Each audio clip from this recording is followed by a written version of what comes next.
Hi guys, today we're going to continue talking about antimicrobial agents. The last lecture we covered penicillins, which are a type of beta-lactam antibiotic that inhibits the cell wall of bacteria. Today we're going to continue kind of along the same track, and we're going to talk about another type of beta-lactam antibiotic that also inhibits the cell wall. But in this case, we're going to talk about the cephalosporins, which is a pretty broad class of antibiotic. Cephalosporins are really closely related, both structurally and functionally, to the penicillins that we talked about before. They're both classified as beta-lactams, and if you look at the picture, the structure of the drug up here, you can see the same beta-lactam ring, right? The ring with 4 atoms in it. That's the beta-lactam ring that we see, again, in all of the penicillins. We see it in all of the cephalosporins as well. They also have the same mechanism of action and the same mechanism of resistance. The mechanism of action of the cephalosporins is to interfere with the cross-linking of peptidoglycan strands in the bacterial cell wall. Remember, the bacterial cell wall is made of peptidoglycan, and that peptidoglycan cross-links, right? They form bonds with each other and they cross-link in order to make it stronger, make the wall strong. Part of the cephalosporin looks kind of like the end of the peptidoglycan, so that takes the place of the peptidoglycan, and the reaction that would cross-link the peptidoglycan strands never actually happens because the enzyme's binding to the antibiotic instead of the peptidoglycan. So it prevents that cross-linking, which results in a weakened cell wall. The bacterium needs that cell wall to survive. It's an integral component of the bacterium. So if the cell wall is not functional or is weakened, that results in death of the bacterium. Again, just like we saw with the penicillins. The resistance, again, is also the same. Bacteria can develop resistance to antibiotics, meaning they can come up with ways to kind of destroy the antibiotic so that it doesn't work anymore. Hydrolysis of the beta-lactam ring will destroy the antibiotic. Hydrolysis is when we break the bond there in that beta-lactam ring. Hydrolysis, so water comes in and lyses it, or water comes in and breaks that bond. When we look at the cephalosporins, though, they are more resistant to the beta-lactamases than the penicillins are. Beta-lactamases are the enzymes that the bacteria produce to go ahead and catalyze that reaction or catalyze that hydrolysis of the beta-lactam ring. So bacteria learn to produce these beta-lactamases, so they learn to destroy antibiotics. The penicillins are more sensitive to the beta-lactamases. Cephalosporins are a little bit more resistant to the beta-lactamases, meaning they kill the bacteria a little bit better, or they're less susceptible to the bacteria. So bacteria can develop resistance to penicillins a little bit easier in general than they can develop it to the cephalosporins. There are quite a few different cephalosporins. Then they differ in their spectrum of activity and their resistance to beta-lactamases. We classify the cephalosporins as first generation, second generation, third generation, fourth generation, and then advanced generation. So there are really like 5 different categories of cephalosporins. Again, there's just a ton of them. And different classes will be active against different organisms. As a class, keep in mind that the cephalosporins are ineffective against Listeria monocytogenes. Listeria is foodborne, and it causes listeriosis.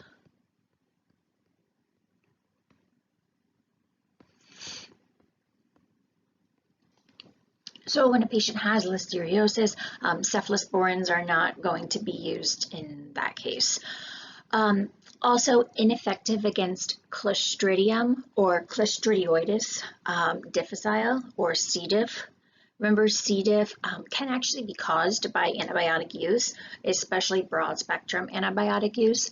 But C. diff is an opportunistic infection that typically takes root in the GI tract and is associated with really severe, really foul-smelling diarrhea.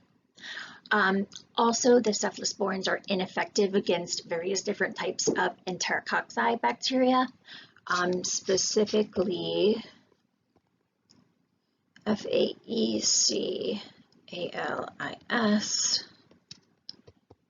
FAECIUM. These enterococci or enterococcus bacteria can kind of cause all different types of infections. We see, for example, if it's present in the bloodstream, we see septicemia. We can see urinary tract infections, UTIs. We can also see endocarditis, for example, which obviously, like septicemia and endocarditis, are really severe infections, but just kind of take the cephalosporins in general off the board. On this slide, you guys see first generation cephalosporins and second generation cephalosporins. Just to kind of show you how this is going to be organized, you'll see a lot of images like this one here, a lot of these like charts throughout the presentation. The chart is organized by the antibiotics, by the class of antibiotic, and then it just shows you the different organisms that they are effective against. And it's normally organized. So for example, here up top, you see first generation cephalosporins, and you'll see that the bacteria are organized. We have gram-positive cocci in blue, and then underneath the red, we have gram-negative rods. And then under here, we have second generation cephalosporins. Gram-positive cocci, and then you see all the bacteria that it's effective against. Gram-negative cocci, gram-negative rods. Okay. So first, let's talk about the first generation cephalosporins.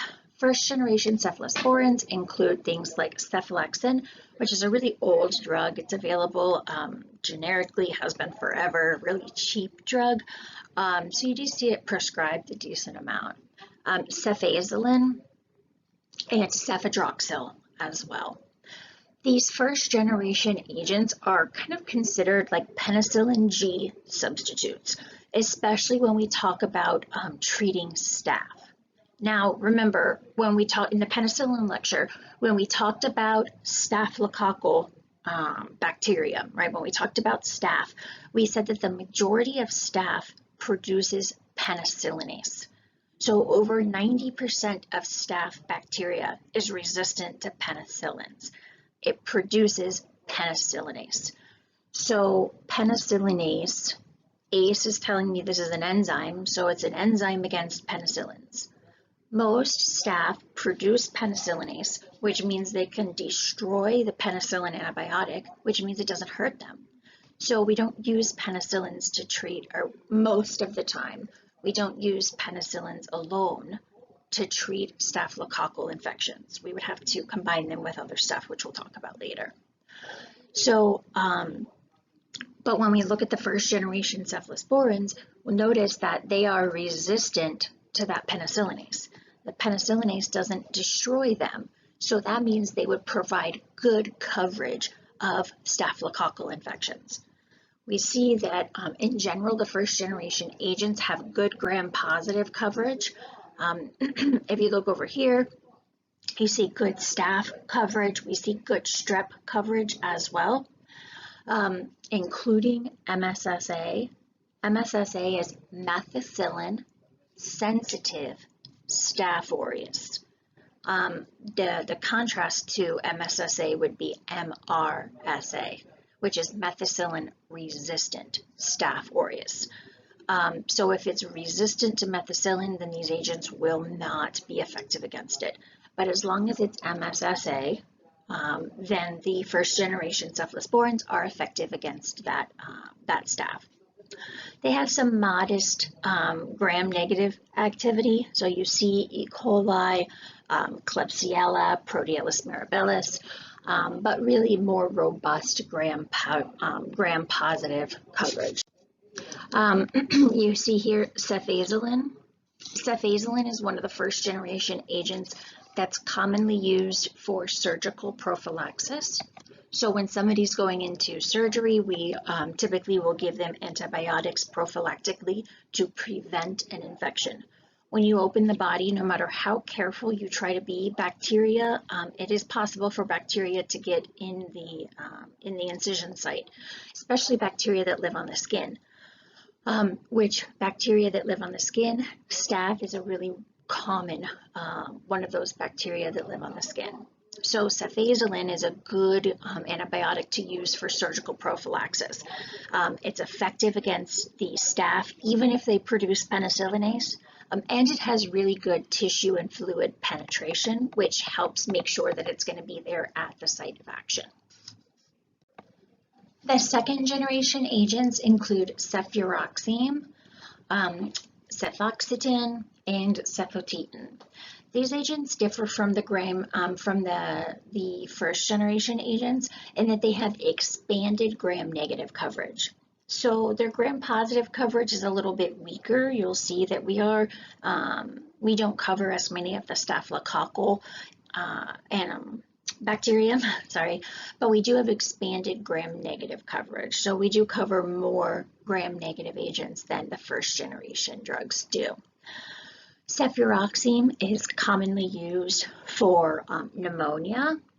We do see it also used for community-acquired bronchitis in like specific situations.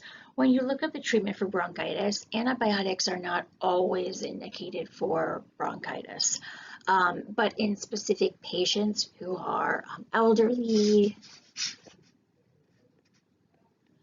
or immunocompromised, then we would use ceftriaxone.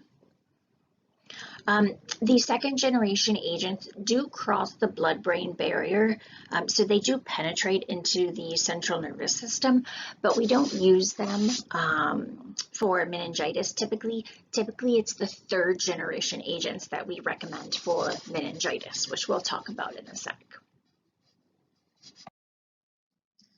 Third generation cephalosporins include ceftamine, cefoxime, ceftriaxone is one that's really commonly used, ceftazidime, cefotaxime, ceftolozane.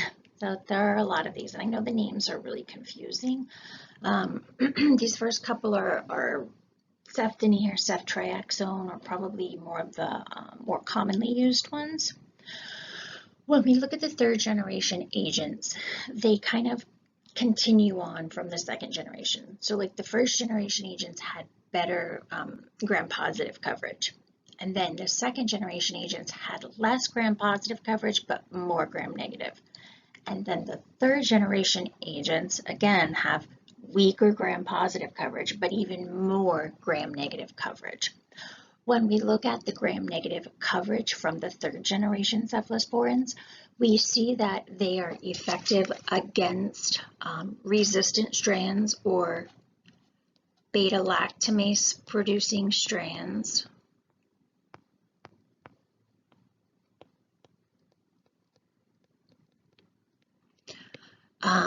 H. influenza,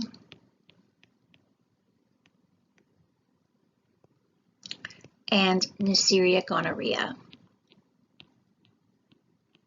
We'll talk about this in a second, but we'll see that ceftriaxone, for example, is the drug of choice for gonorrhea. So better gram-negative coverage. Also, we see that the third generation cephalosporins, especially ceftriaxone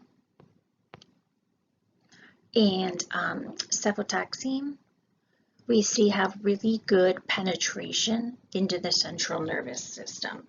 So not all cephalosporins are able to penetrate the CNS, even when meningitis is present. So even if there's inflammation of the blood-brain barrier, not all cephalosporins can penetrate.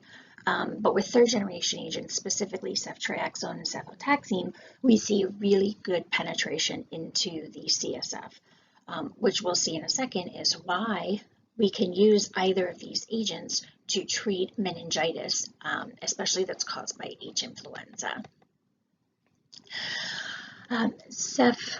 Ceftazidime is the only of these agents that's effective against Pseudomonas. Now I have this asterisk here because resistance to Pseudomonas is increasing quite a bit.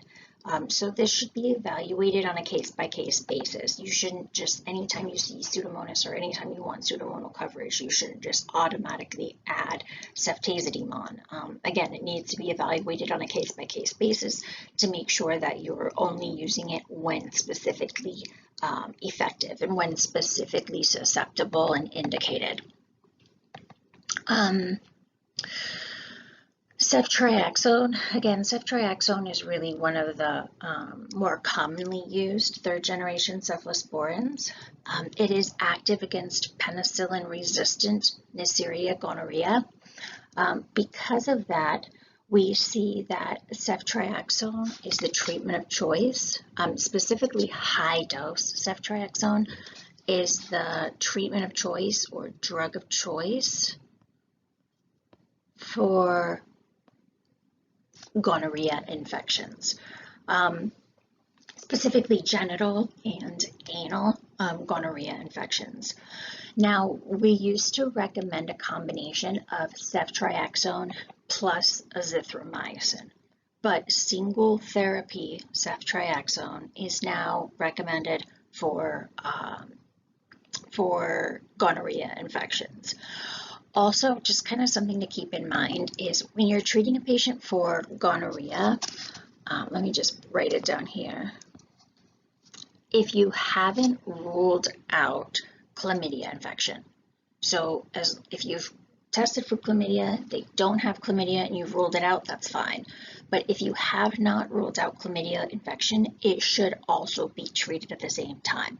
And doxycycline is preferred per UpToDate. So plus doxycycline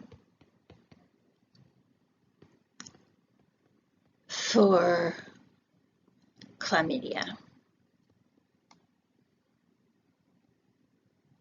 So single therapy for the gonorrhea. Okay, for the gonorrhea, we're using single therapy with high-dose ceftriaxone. But if you have not ruled out chlamydia, then you also are going to add on, in this case, doxycycline for the chlamydia. Ceftriaxone can be used in renal insufficiency. The reason for that is that it's excreted in the bile. Because it's excreted in the bile, you're not relying on the kidneys to clean it out from the blood. So that can be useful sometimes if you have a patient who has severe renal insufficiency. This is something that you can use without, having to adjust the dose or without having to worry about accumulations.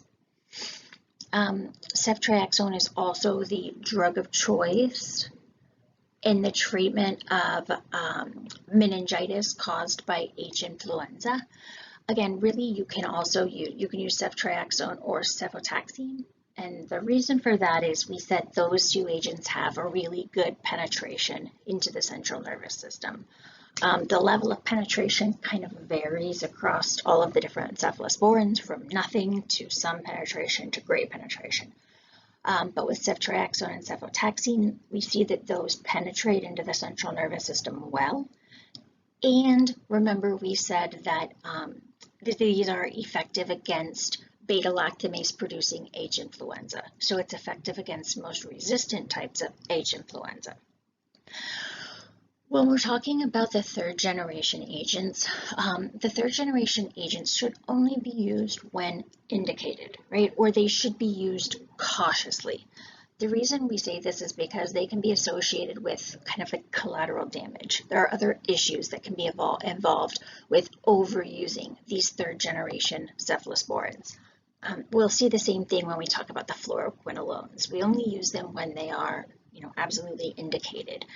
And there's a couple reasons for that. One is that overuse has led to resistance starting to show up. For example, like we said with Pseudomonas, right? With Pseudomonas, we're now starting to see resistance where we didn't see it before. And the reason for that is that the agents are being used too much. So only use cautiously, or only use when indicated, because you don't want to stimulate more resistance. Also, they can be associated with the development of C. diff, Clostridium difficile or Clostridium difficile, which again we said is an opportunistic infection that develops in the GI tract and is associated with really severe diarrhea. Because these kill a really broad range of different bacteria, they can really take out a lot of the normal flora in the gut, and we need those normal healthy bacteria in our GI tract. So when we kill a lot of those normal healthy bacteria, all of a sudden the Clostridium difficile or the C. diff that's present can grow like crazy and can become a serious infection. The fourth generation cephalosporin is cefepime. Cefepime is only available parenterally, so there's no PO version, there's no by mouth or oral version of cefepime, which is something to keep in mind, especially if you're treating an outpatient. Cefepime has a really wide spectrum of activity. It covers darn near everything, not MRSA, but it covers a lot of other bacteria. It has gram-positive coverage against most strep and staph.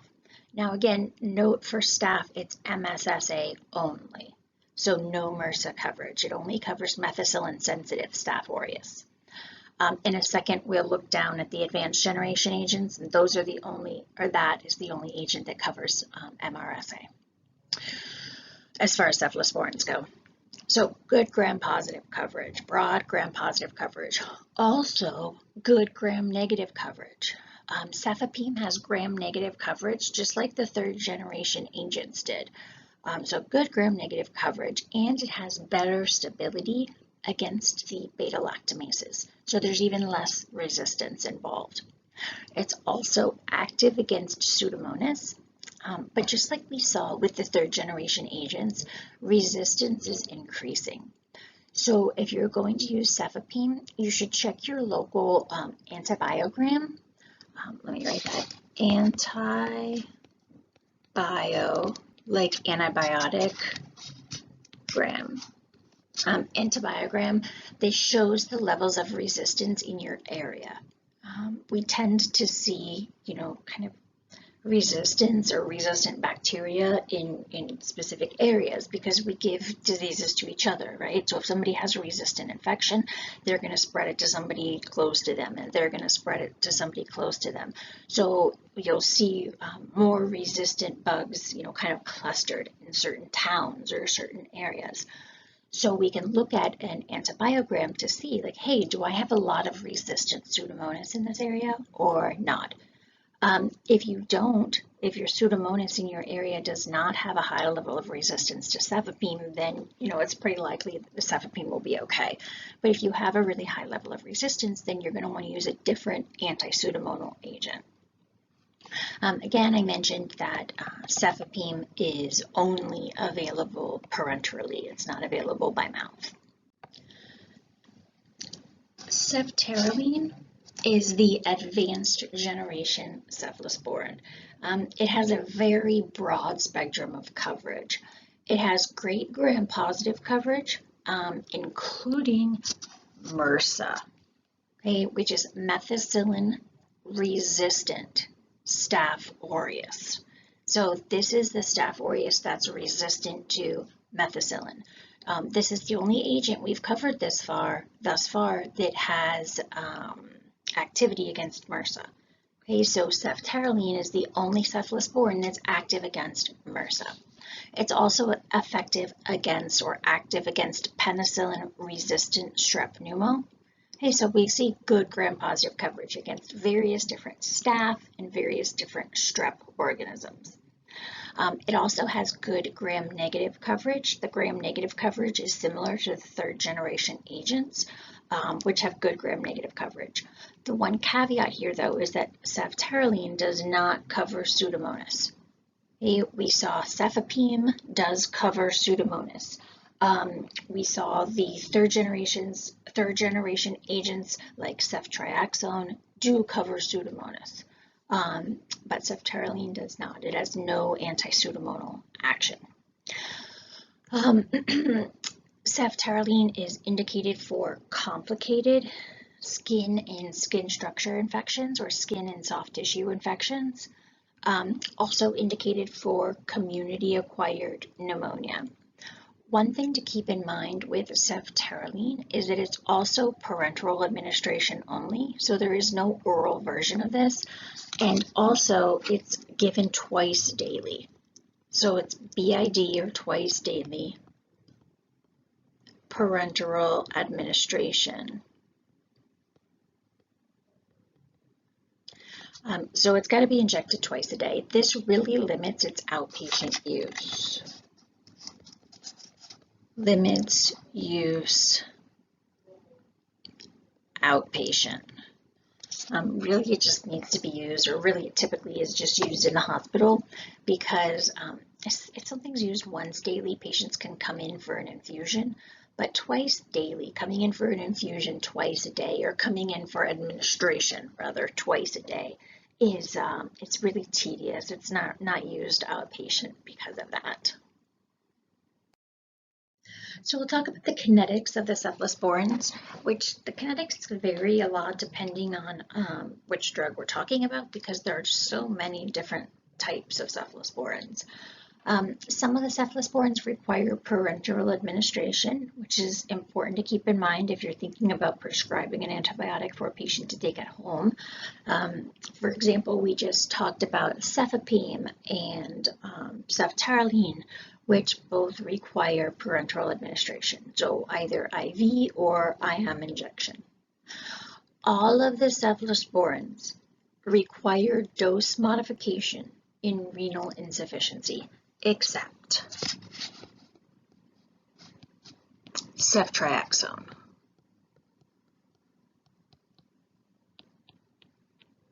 Remember, we said that Ceftriaxone is excreted in the bile. So that is a good thing to keep in mind if you have a patient who has severe renal insufficiency and you're having trouble trying to figure out which antibiotic you can use. Ceftriaxone is fine. You don't even have to adjust the dose. All of the cephalosporins distribute well into the bodily fluids, which is good to keep in mind depending on the type of infection that you're trying to treat. I don't really like the way this next part is phrased. Sorry, I should change this. The do not penetrate the blood-brain barrier. I would say various. There's variations in how well they penetrate the blood-brain barrier. The first-generation agents don't penetrate. There's Ceftriaxone, for example. Ceftriaxone is a second-generation agent that can penetrate the blood-brain barrier.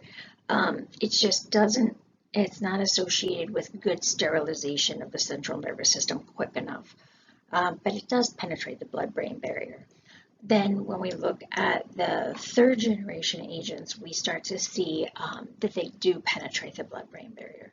So for example, cefotaxime and ceftriaxone, they have good blood-brain barrier penetration. Okay, so those are the two that we use to treat, remember, like meningitis caused from H. influenza. So cefotaxime, instead of, don't penetrate CNS. That's not a good thing to remember. Instead, remember that cefotaxime and ceftriaxone have good penetration into the CSF or into the central nervous system. As far as adverse drug effects go, there are always going to be adverse drug effects possible, things like, upset stomach or nausea. But other than those kind of general headache, types of things that we see listed for all for really all medications, we typically see kind of general stuff like again, headache, upset stomach, etc. Other than those, the most common reactions that we'll see with cephalosporins are allergic reactions. And allergic reactions vary greatly from very mild reactions, like a mild itching, to hives or rash, all the way to an anaphylactic reaction, which is obviously much more serious because that can block airflow. The cephalosporins have a 3 to 5% cross-reactivity with the penicillins.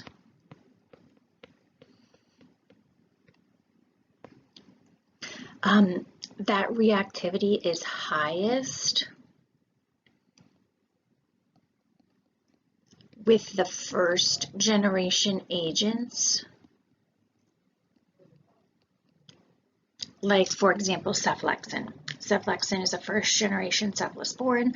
The cross-reactivity with penicillin is going to be a lot higher if you're using Ceftriaxone versus if you're using cefepime.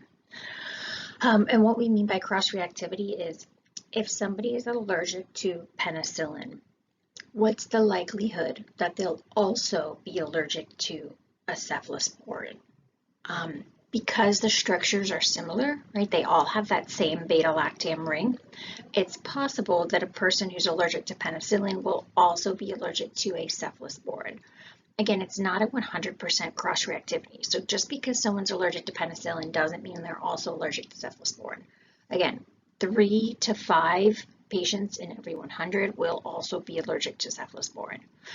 Now, so what do, right? If you have a patient who's allergic to, who tells you they're allergic to penicillin and you want to prescribe a cephalosporin, what's the best way to proceed? The first thing to do is to figure out, was it actually an allergic reaction? Okay, so the nature of the reaction.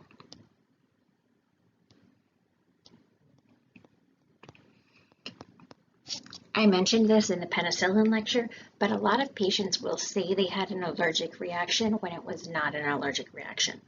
A lot of times patients just confuse an adverse drug effect with an allergic reaction. So maybe they had a headache, maybe they had an upset stomach, maybe they had diarrhea. Those are just adverse drug effects. Those are just things that happened. They're not allergic reactions. Allergic reactions are mediated by IgE. They're, again, hives, itchy, rash, swelling. Those are allergic in nature.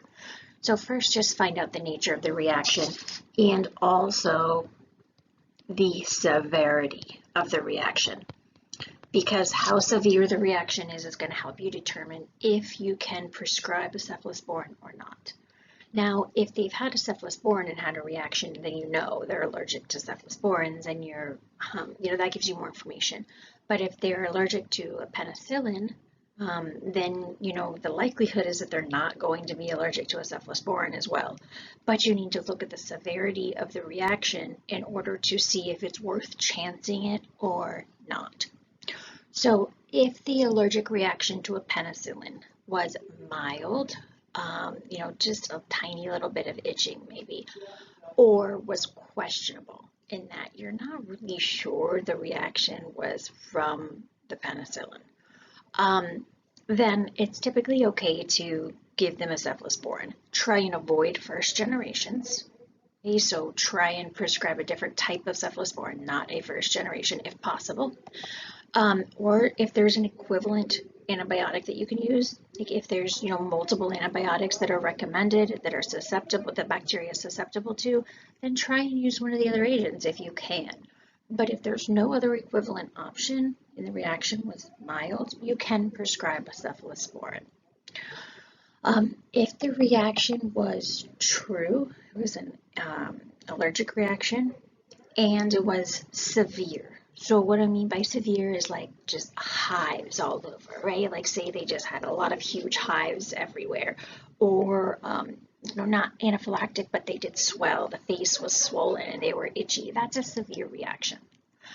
In that case, again, absolutely avoid first generation agents. Try something else if possible. So if there's any other antibiotic you can use instead, use it. But if there are no other options available, you can try a second or third generation cephalosporin. Just again, tell the patient that there is a possibility. It's low, it's not a big possibility, but there is a possibility that they could have a reaction. It's best if they can take the first dose in front of you in case there is a major reaction. Or you could tell them to keep, Benadryl on hand, or keep loratadine on hand, which are antihistamines. Now, if the reaction was anaphylactic, then cephalosporins are contraindicated. Okay, so if the patient had an anaphylactic reaction to penicillin, then we do not prescribe them a cephalosporin, just because the risk in that case is too high. If they happen to be, in those 3, 4, or 5 patients in 100 that's going to have a reaction, it's possible it's going to be anaphylactic, and that can be life-threatening. So in that case, though, it's not worth it. Other possible adverse drug effects include Stevens-Johnson syndrome. SJS is Stevens-Johnson syndrome, or TEN, which is toxic epidermal necrolysis. Both of these are rare, just like we saw with the penicillins. They're very rare adverse drug effects, but they're also very, very serious adverse drug effects. If a patient had Stevens-Johnson syndrome or TEN with a penicillin, then cephalosporins are contraindicated. Okay, so those are a couple situations. If they had an anaphylactic reaction to a penicillin, or if they had SJS or TEN with a penicillin, then all of the cephalosporins would be contraindicated in those patients. The cephalosporins are also associated with antibiotic-associated diarrhea, and this could be mild, or it could be severe all the way up to a C. diff infection. Also, we can see candidiasis, so we can see a yeast infection, which again is really possible with all antibiotics. The more broad the spectrum, right, the more likely we're going to see diarrhea and fungal infections develop.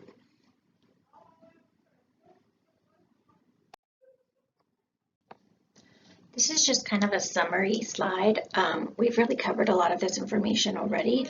A couple things. One, the drugs that are shown in reverse type, so the ones that have like these little black boxes around them like this, these are all available in oral formulations. So those all can be taken by mouth, i.e. are easier to prescribe in the outpatient basis. The other agents are not. The other agents are parenteral. So you'll see like a lot of these kind of higher generation, broader spectrum agents are agents that are parenterally administered, either IM or IV. A couple other things, we've covered all of this, but a couple other things are like the underlined areas you can see. So Ceftriaxone, for example, good CSF penetration. We see that it's has coverage against gonorrhea. Also excreted in the bile, so it can be used in patients with renal insufficiency without any adjustment of the dose. We see activity against Pseudomonas, Ceftaroline, we see activity against MRSA, which that's the only agent that is